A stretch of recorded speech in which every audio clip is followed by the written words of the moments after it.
Okay. And I like to use the whiteboard. Tôi cũng sẽ sử dụng bảng viết ạ.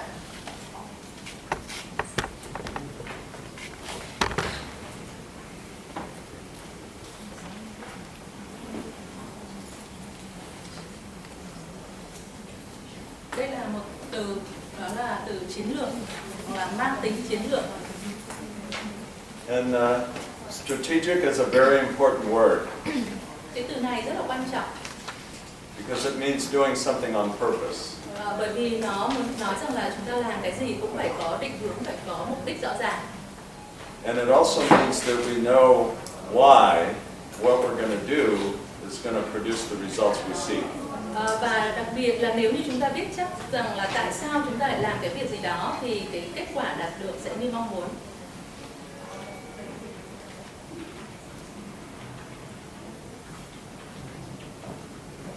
So the word is judicious, meaning on purpose. Một cái từ nữa cũng có ý tương tự, đó là từ có nghĩa là gì ạ? Phải làm có mục đích. I just want to make sure everybody is following me so far. Mọi người có theo được tôi nói không ạ? Okay, so raise your left hand Xin mời giơ tay trái ạ. if you follow. Nếu như là các anh chị hiểu được. Okay, good. Because it's important to communicate. Và việc trao đổi hai chiều giữa giảng viên với học viên là rất quan trọng. Okay, so I want to share a story with you as to how I started my marketing career, how I learned about sales. Và đầu tiên thì tôi muốn chia sẻ với các anh chị là tôi đã làm thế nào để có thể phát triển được cái sự nghiệp của mình trong lĩnh vực marketing cũng như là lĩnh vực kinh doanh bán hàng.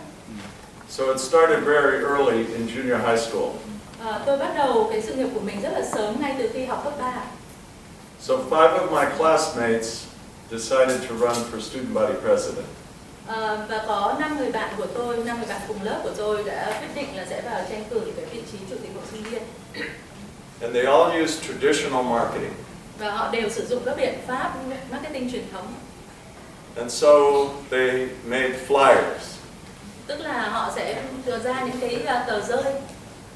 They put up posters. Rồi là họ làm những cái bảng thông báo, những cái bảng tin. They gave speeches. Rồi là họ cũng phát biểu. And so one of my classmates who was very wealthy in 1968, Và trong số đó thì có một người bạn của chúng tôi thì là đến từ một cái gia đình rất là giàu có, tính ở cái thời điểm năm 1968 đó. she took $1,200 US and she gave 3,600 students each a candy bar. Và bạn ý đã mua 1.200 đô la tiền kẹo và chia cho hết tất cả các bạn trong lớp, 36 người tất cả. So what she was trying to do was buy the election. Và cái cách mà bạn ấy làm thì chính là gì ạ? Mua phiếu bầu. And as I talk about this, some of you may think we've done some of this. Và thực tế ra là trong đầu chúng ta khi mà nói đến chuyện này thì ta cũng nghĩ đến một cái hướng là như thế, một cách làm như vậy. So I looked at what they were doing and I said, there's something wrong with this. Và khi mà tôi quan sát những cách mà họ làm ấy, thì tôi thấy là có cái điều gì đó không hay ở đây. So what I decided to do was go to one student and introduce myself. Và thế là cái cách mà tôi làm, tức là tôi đến gặp từng bạn sinh viên một và tự giới thiệu bản thân mình. Okay. And so what I said was, I'm Peter Krause and I'm running for student body president. Và tôi nói với họ rằng là tên tôi là Peter Krause và tôi muốn tôi đang tranh cử vào chức chủ tịch hội sinh viên. And can I count on your vote? Tôi muốn có thể là dựa vào cái phiếu bầu, có được phiếu bầu của bạn hay không? And so everyone said, I don't know. Thế rồi tất cả mọi người đều nói là tôi không biết. Okay? And so in marketing, như vậy thì trong marketing, we have to know why what we're going to do is going to produce the results we seek. Vì thế mà chúng ta đều nói rằng là phải biết được tại sao chúng ta lại làm cái điều gì đó thì nó mới có được cái kết quả như mình muốn được.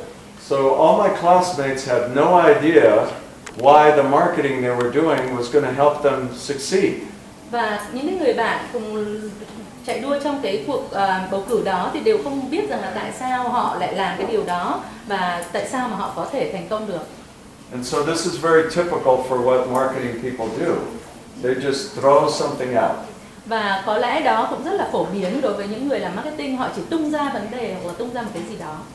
So what we call that in marketing is that they're focused on features and benefits. Còn chúng tôi thì muốn nói rằng là marketing thì sẽ phải tập trung vào những yếu tố. Thứ nhất là các cái đặc tính và thứ hai là những cái lợi ích. And products and services. Rồi sản phẩm và dịch vụ. But see, what we have to do in marketing is be focused on the customer. Và một điều nữa là phải tập trung vào khách hàng. Okay. And so the best thing you can do is to see someone's eyes. Và như vậy thì cái điều quan trọng nhất là hãy nhìn vào mắt của mọi người. Okay? Because when you see someone's eyes, then there's a good chance you're going to begin to understand what you need to do.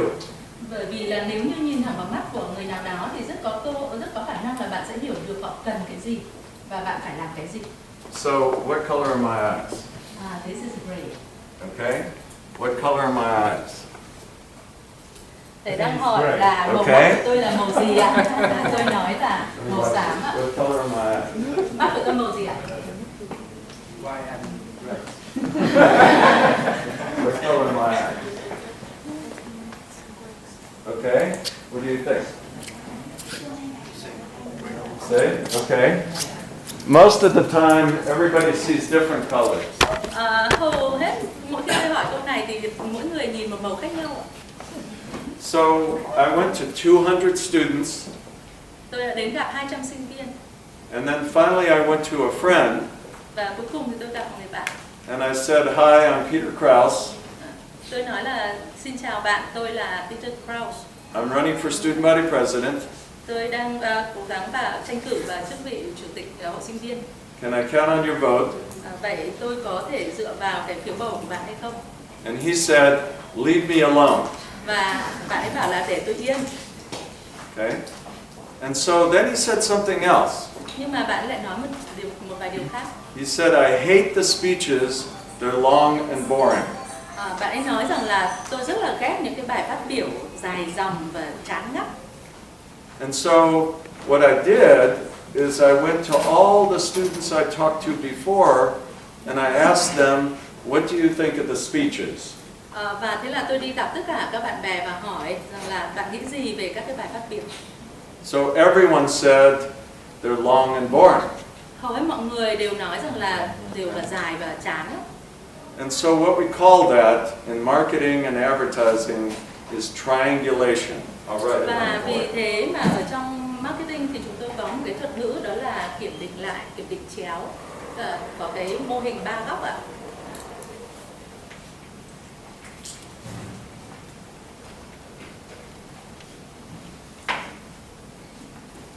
So this is the data universe. Đây là toàn bộ trường dữ liệu.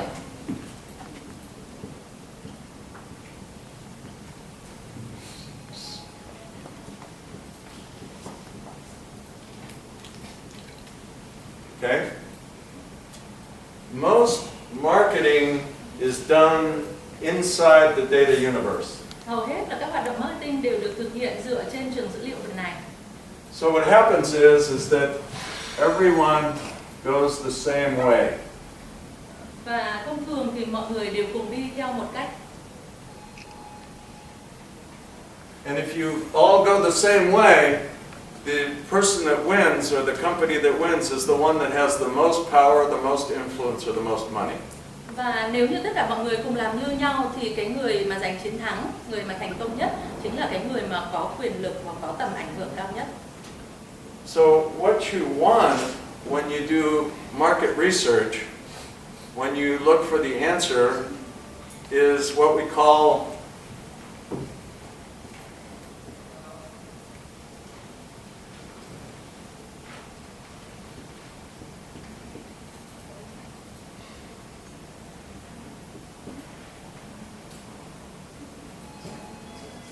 an outlier.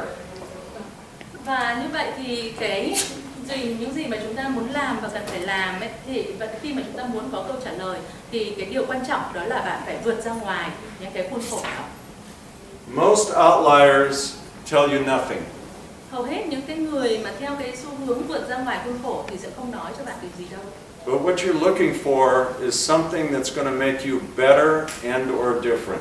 Nhưng nếu như bạn cần một cái điều gì đó để khiến cho bạn trở nên khác biệt hoặc là tốt hơn những người khác thì đấy chính là điều bạn cần. And what you really need is something that enables you to travel on the bias. Và cái mà bạn cần nữa, một điều bạn cần nữa đó là một cái gì đó có thể giúp cho các bạn vượt qua được tất cả những cái sự thiên lệch. Okay? And we call this process market research and triangulation of outliers. Và như vậy đấy là chính là những cái mà chúng tôi gọi là cái việc là kiểm tra chéo trong cái quá trình làm nghiên cứu marketing. Because in marketing, to be successful, Bởi vì ở trong marketing để có thể thành công được, you have to know why what you're going to do is going to enable you to succeed. Thì bạn phải biết được là tại sao bạn lại làm bạn sẽ làm những cái việc gì đó để có thể đem lại cho bạn thành công. Okay, so this is what I did. Và đây là những gì tôi đã làm.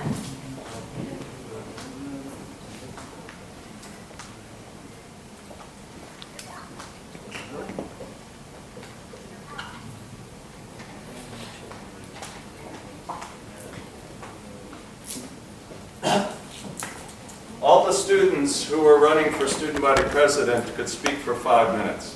Tất cả các sinh viên mà muốn trở thành chủ tịch hội sinh viên đều phải có một bài phát biểu trong vòng 5 phút.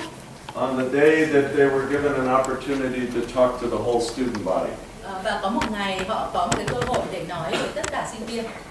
So what I learned was that I couldn't give a speech. Điều mà tôi biết chắc chắn là tôi không thể nói dài được.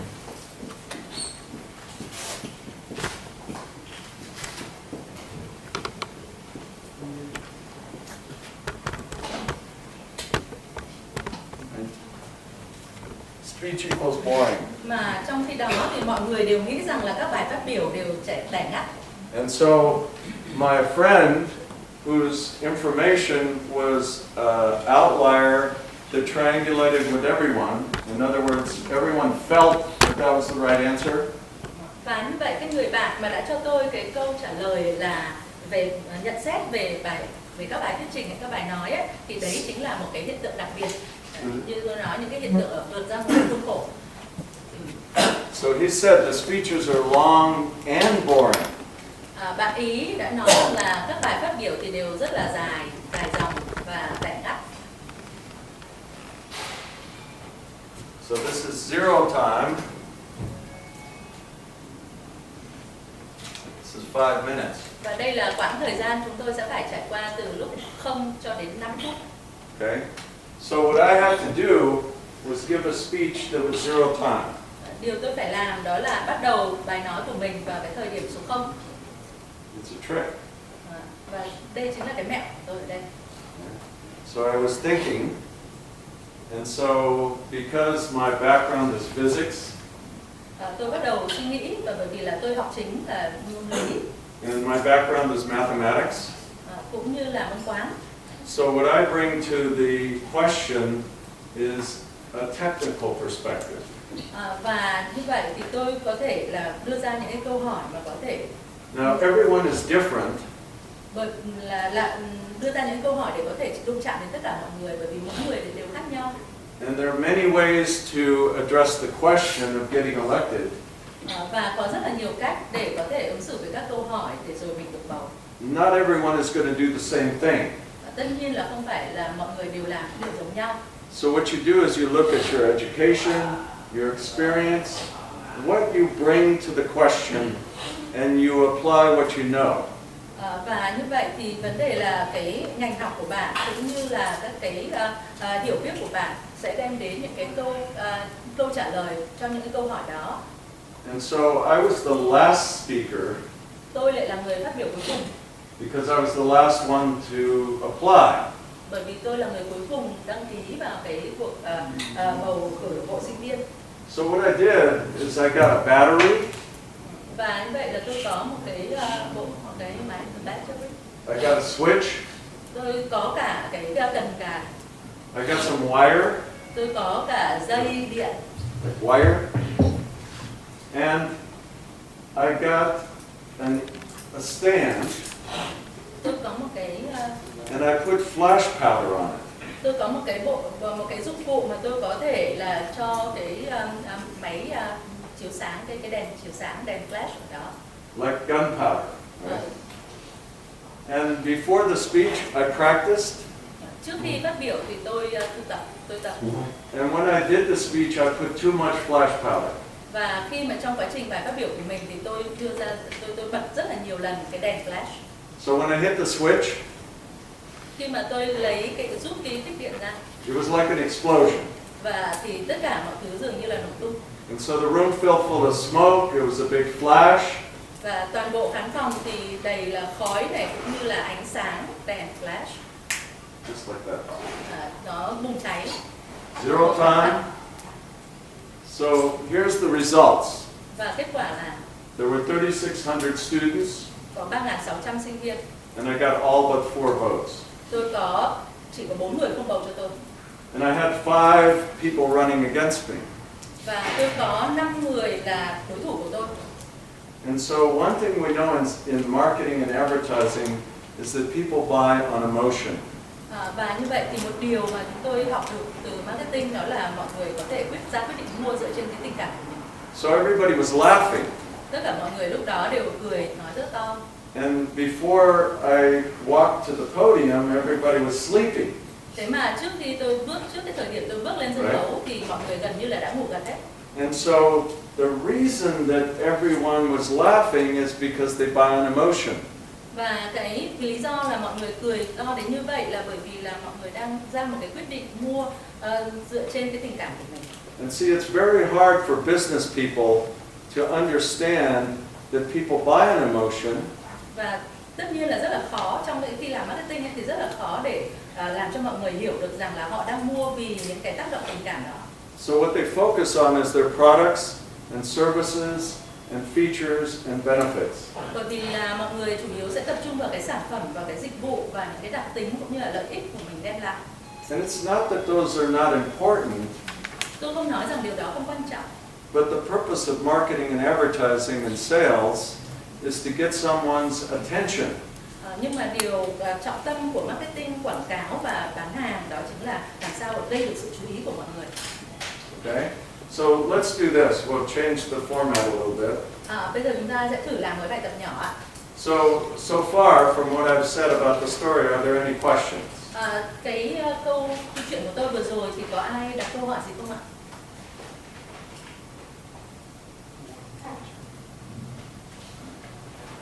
Okay, good. So we'll go on. Rồi ạ, thế thì chúng ta sẽ tiếp tục.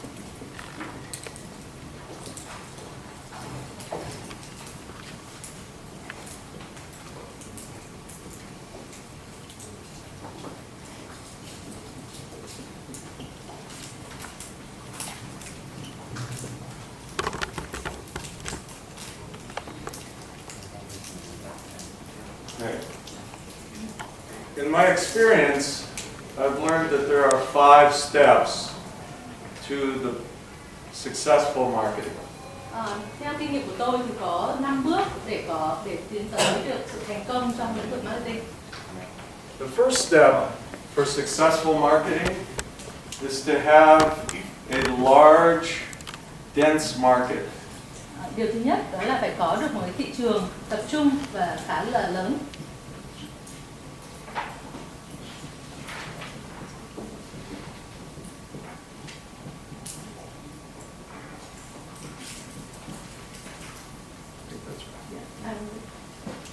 Okay. So many marketing books say that you want to have a niche. Rất nhiều các sách marketing nói rằng các bạn phải đi vào thị trường ngách. The problem with a niche is that it's very expensive to do marketing. Vấn đề của thị trường ngách là làm marketing sẽ rất đắt đỏ. It's very difficult to find a customer. Khó tìm được khách hàng. And as soon as someone who is in a large market sees that you're in a niche, they take you out like this. Và bởi vì một khi bạn đã ở trong một cái thị trường lớn ấy, thì một ai đó nhìn thấy cái ngách của bạn ở trong thị trường lớn thì lúc đấy bạn sẽ thành công. And the reason we want to focus on a large market is most of the competition and most of the business that's in the large market is not paying attention to the customer.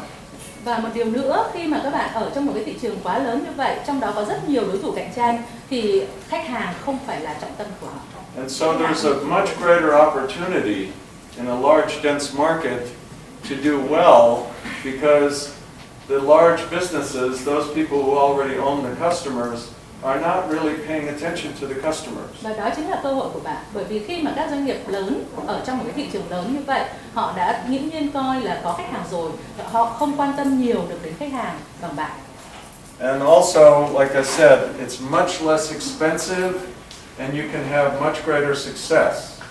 Và như tôi đã nói thì đi vào thị trường lớn thì nó đỡ tốn kém hơn và có nhiều cơ hội thành công hơn. But only if you present what we call a value proposition. Nhưng mà điều đó chỉ có thể có được khi mà bạn có thể đưa ra được các cái giá trị. And a value proposition is like when I recognized that the students hated the speeches, they were long and boring. Cái đề xuất về giá trị đó là khi mà tôi phát hiện ra được là tất cả các bạn sinh viên của chúng tôi đang rất ghét những cái bài phát biểu dài dòng và lãng nhách. So you really have to offer something of value to the customer. Và vì thế mà tôi mới có thể là đưa ra một cái gì đó có giá trị đối với họ, và tức là chúng ta cần phải đưa cái giá trị đến với khách hàng của mình. And it's very important to know what does a customer value. And so in order to determine what the customer values, you need to know what they spend their time and money on. Và cái điều mà chúng ta cần phải biết được, cần phải phát hiện ra đó là cái gì là có giá trị đối với khách hàng. Làm thế nào để biết được điều đó? Ta hãy phải nghiên cứu để biết xem là họ dùng tiền và thời gian của họ vào cái gì nhiều nhất. And so for example, let's say you're trying to sell a tractor. Ví dụ như là các bạn là người bán người máy kéo chẳng hạn. And you think because you're going to sell a tractor, you're going to talk about the horsepower of the tractor. Vì là bạn bán máy kéo cho nên bạn sẽ để nghĩ đến cái khả năng, cái năng lực của máy kéo là bao nhiêu mã lực. But what's much more important to the person purchasing the tractor may be their son or daughter, because they spend most of their time and money on their son or daughter. Nhưng mà có thể là điều quan trọng nhất đối với cái người đang mua máy kéo của bạn lại là con cái của họ, con gái hoặc con trai của họ. And so the thing that most people have a difficulty in is making a connection between the fact that they value their son and their daughter and purchasing the tractor. Và cái điều khó, cái điều thách thức đối với người bán máy kéo đó là làm sao có thể kết nối được những cái giá trị, những cái gì mà người ta yêu quý, người ta trân trọng như là con cái của họ với lại cái máy kéo mà họ đang bán. And most of what we have to do in marketing is do what we call get our foot in the door. Và cái điều hầu hết là cái điều quan trọng trong khi chúng ta làm marketing đó là có thể đặt chân vào cánh cửa của người ta. And what we have to do in marketing is get people's attention. Có nghĩa là làm sao để có được cái sự chú ý của mọi người trước đã. And so let me show you a video clip today. Tôi sẽ cho các bạn xem một cái video clip. And I want to show you a video clip for the most successful marketing in the history of the world anywhere. Và đó là cái video clip về cái hoạt động marketing được coi là thành công nhất trên thế giới từ trước đến nay. One second, okay. And who did this marketing was a company in the United States called Monster.com. Và cái hoạt động marketing này là do một công ty ở Mỹ tên là Monster.com. And what they did is they ran an ad during the Super Bowl. Họ làm một cái quảng cáo trong cái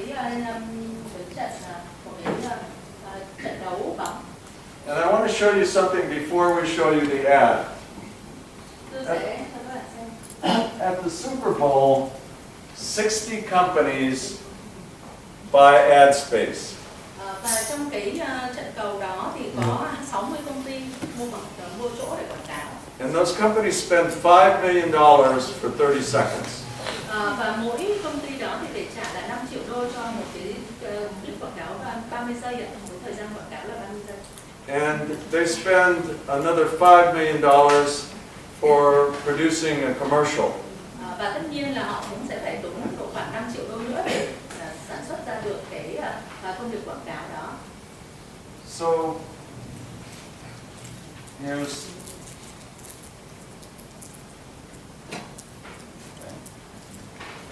what happens for 60 companies.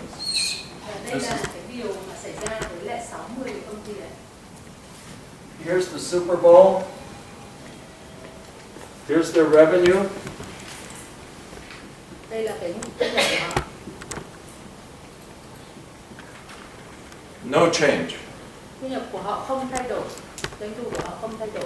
Now, many of my colleagues Rất nhiều các đồng nghiệp của tôi and many people who teach marketing cũng như là những giáo viên, giảng viên dạy marketing like to talk about branding.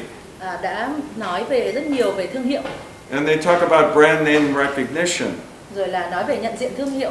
And they say that when somebody does an ad at the Super Bowl, that it's not about increasing revenue, it's about brand name recognition.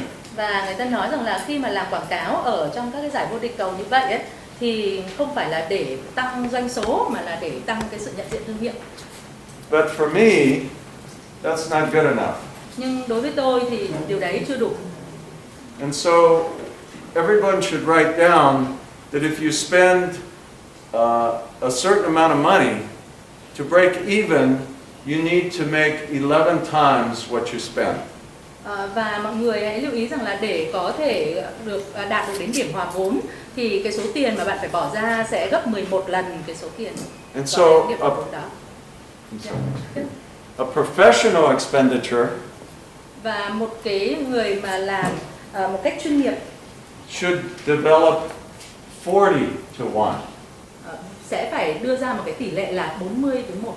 So if you spend a certain amount of money and you hire a professional marketing company or professional salespeople or professionals, you want to get 40 to 1. So let me give you an example of a professional.